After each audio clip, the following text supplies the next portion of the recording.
Estou aqui com Camila Trindade, que vai discorrer um pouco sobre o tema pedofilia, em virtude do que aconteceu com a menina de 10 anos que foi abusada pelo padrasto, um tema que chocou todo o Brasil.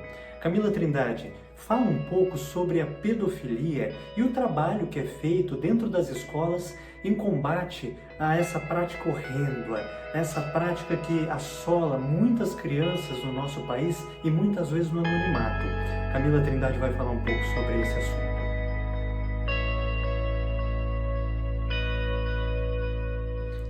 Falar da pedofilia é algo muito forte, né, para nós que trabalhamos na educação, principalmente na educação infantil.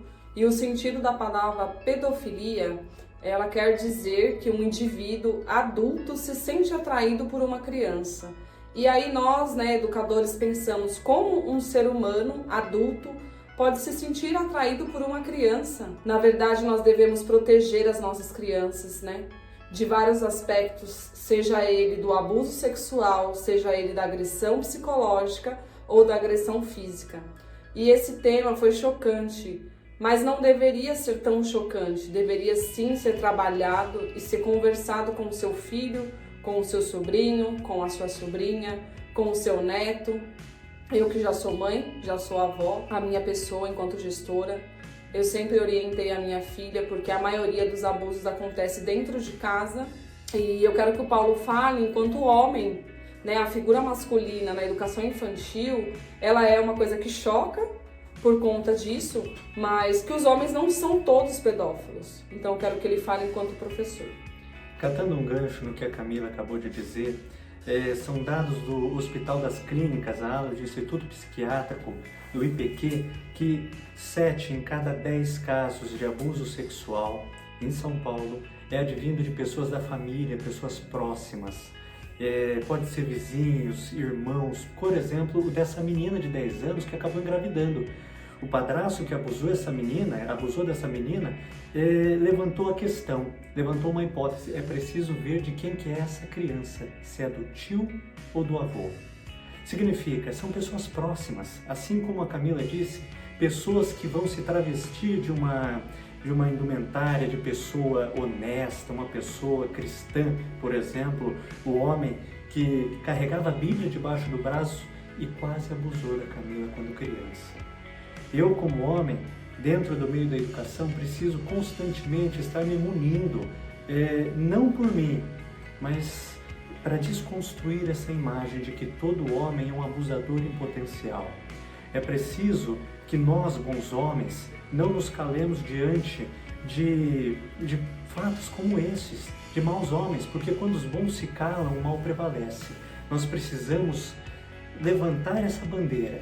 Embora eu nunca tenha ficado próximo de um abusador em potencial, embora eu nunca tenha sofrido quando criança, é preciso que eu também levante essa bandeira contra o abuso sexual infantil, porque pedofilia é crime e precisa ser combatido de maneira veemente.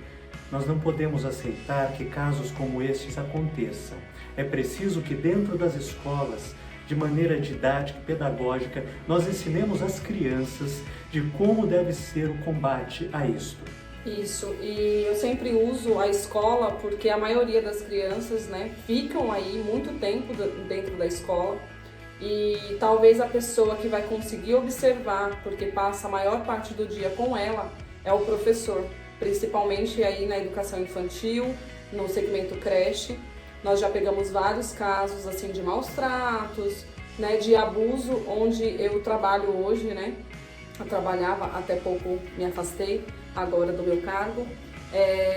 Nunca peguei um fato em si consumado, mas peguei algumas coisas que davam indícios e o que nós fizemos? Nós fomos investigar, né? E nós, enquanto gestores, enquanto professores, nós temos que fazer o que o Paulo disse, trabalhar.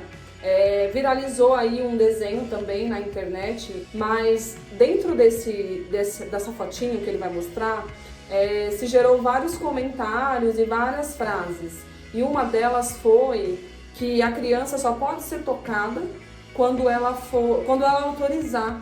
E eu acho que é uma frase incorreta, porque como que a criança vai autorizar ou não autorizar Muitas vezes ela não um tem abusador? noção. Ela não sabe o toque que pode existir ou não.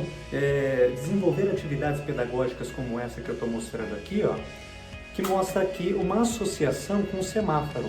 Por exemplo, a parte verde, como vocês estão vendo, é onde a criança pode ser tocada, onde não há problema, por exemplo, na cabeça, no ombro. A parte amarela ou laranja é onde a criança precisa ter atenção, cuidado, porque ali já pode ser um início de algo diferente. E a parte vermelha, onde jamais a criança pode ser tocada, ela representa o perigo, o risco. Porque tudo vai do jeito que nós ensinamos e nós mostramos. Então nós temos que falar a linguagem da criança. E a linguagem da criança é um desenho desse, por exemplo, né? Temos outras várias atividades aí que foram geradas em torno desse abuso, né? Que foi exposto agora durante a pandemia. O quanto nós pais, mães, professores ou pessoas próximas temos que ficar atento a sinais. Nesse momento de pandemia, né? Entre vários temas que rolam na internet, eu acho que é sempre importante a gente vir com assuntos pontuais, assuntos que acrescentem. Não são assuntos banais. E quando a gente vê, às vezes, um desenho desse, na hora que a gente está nas redes sociais, às vezes passa desapercebido por ser um desenho infantil. E a gente sempre tem que buscar olhar o que a gente está curtindo e ver o que aquilo ali está querendo nos mostrar. Porque através daquilo pode ser um alerta para um pai que está vendo algumas situações e não consegue se direcionar ao que realmente está acontecendo. Eu finalizo aqui hoje esse vídeo e peço que vocês aguardem que nós teremos uma live falando mais sobre esse assunto, que é um assunto extremamente delicado, porém muito importante na proteção das nossas crianças. Tenham uma boa noite. Boa noite.